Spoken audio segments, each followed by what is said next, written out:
Good morning students. जैसा कि हमारा ऑनलाइन क्लास चल रहा है आप लोगों के बीच में और पिछले कुछ दिनों से लगातार आपको वीडियोस दिए जा रहे हैं। उम्मीद है कि आप लोग उससे कुछ सीख रहे होंगे। आज का हमारा जो टॉपिक है उस टॉपिक का नाम है श्रुति। आज की हमारी जो हेडिंग है उस हेडिंग को हम श्रुति कहते हैं। वो हेडिंग है श्रुति। हमारे हिंदुस्तानी शास्त्रीय संगीत के अनुसार वह नाद अथवा वह ध्वनि जो स्पष्ट सुनाई दे वह श्रुति कहलाती है। वह नाद या वह ध्वनि जो हमारे कानों को स्पष्ट तरह से सुनाई दे वह श्रुति कहलाती है।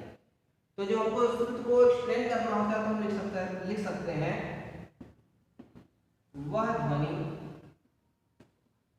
जो हमारे कानों को स्पष्ट सुनाई दे श्रुति कहलाती है।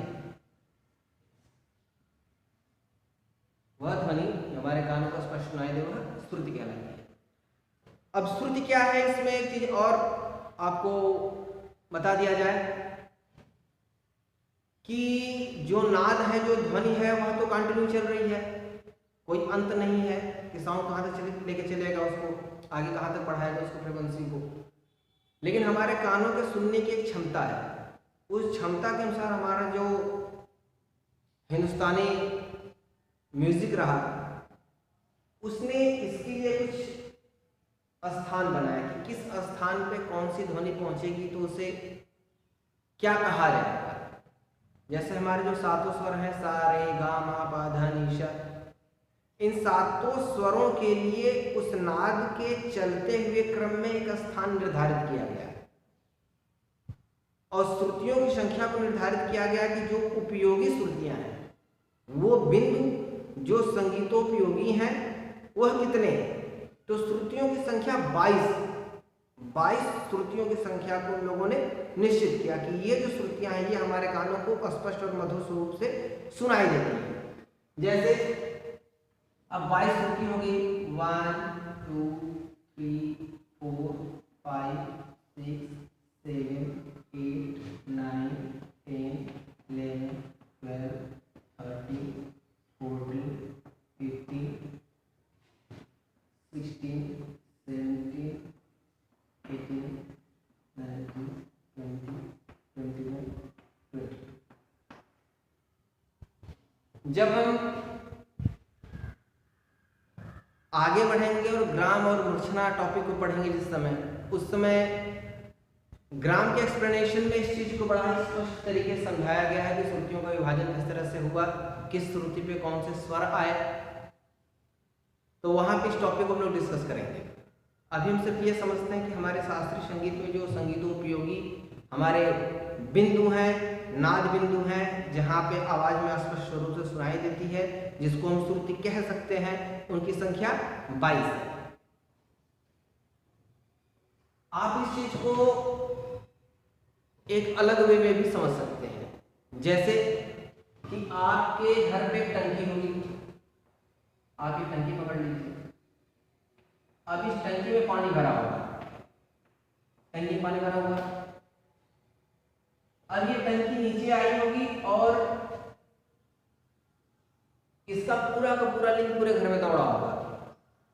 लेकिन जहां जहां जिस जिस बिंदु पे हमें पानी की आवश्यकता है वहां वहां पे हमने कनेक्शन दिया होगा, एक टोटी लगाई होगी।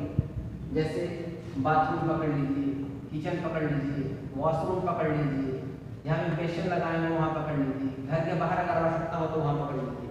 तो जहाँ जहाँ पे हमने जिस पॉइंट पे हमने इस पानी को आउटपुट देने के लिए हमने एक बिंदु बनाया है, एक बिंदु निश्चित किया हुआ है, वहाँ से हम इस पानी को जब चाहें तब यूज कर सकते हैं, ले सकते हैं। जबकि पानी ऊपर से लेके नीचे तक पूरी पाइप में चारों तरफ दौड़ रहा है, पानी हर जगह अवेलेबल है। लेकिन जहाँ पे हमने टोटी लगा रखी है पानी हम वहीं से ले पाएंगे। ठीक वही चीज यहाँ पे इस चीज को समझने के लिए कि जो ध्वनि है, जो नाद है वह तो व्याप्त है, हर जगह है, किंतु संगीतोपयोगी वह बिंदु जहां से उन स्वरों को लिया जाए, उन स्वरों का सदुपयोग किया जा सके म्यूजिक में, उन बिंदुओं को श्रुति कहा गया। और वो बिंदु कहाँ कहाँ है? 22 जगह है। 22 जगह में किस बिंदु पे कौन सा स्वर है? ये भी एक बहुत ही अच्छा प्रश्न है और बहुत ही अच्छे तरीके से हमारे संगीतज्ञों ने इसको एक्सप्लेन भी किया है। उन्होंने इसका एक ग्राफ बना दिया। किस ग्राफ के अनुसार, जैसे सपोज मिल जाएगा, मान लीजिए कि गांधार ग्राफ। अब गांधार ग्राफ अगर चल रहा है, गांधार ग्राफ हो गया, खड़ज हो गया, मध्यम हो गया। अब जो हमारा खड़ज ग्राफ है उसके अनुसार 4 3 2 4 समन्वय 3 समन्वय 2 समन्वय 4 समन्वय 4 समन्वय 3 समन्वय 2। उन्होंने क्या क्या रेशियो बना दिया कि इस रेशियो के अनुसार ही हमारे जो स्वर है वो रहेंगे। चौथी श्रुति, जो चौथी श्रुति चलेगी यहाँ पे उसको सा बोलेंगे। उसके बाद 3 1 2 3, अब यहाँ पे हम इसको रे बोलेंगे। इस तरह से इस क्रम को उन्होंने आगे बढ़ाया। श्रुतियों जिस बिंदु पे जो श्रुति पढ़ती जाएगी वहां पे उस स्वर को बड़ी स्पष्टता से सुना जा सकता है, उसको फील किया जा सकता है। यही रहा श्रुति।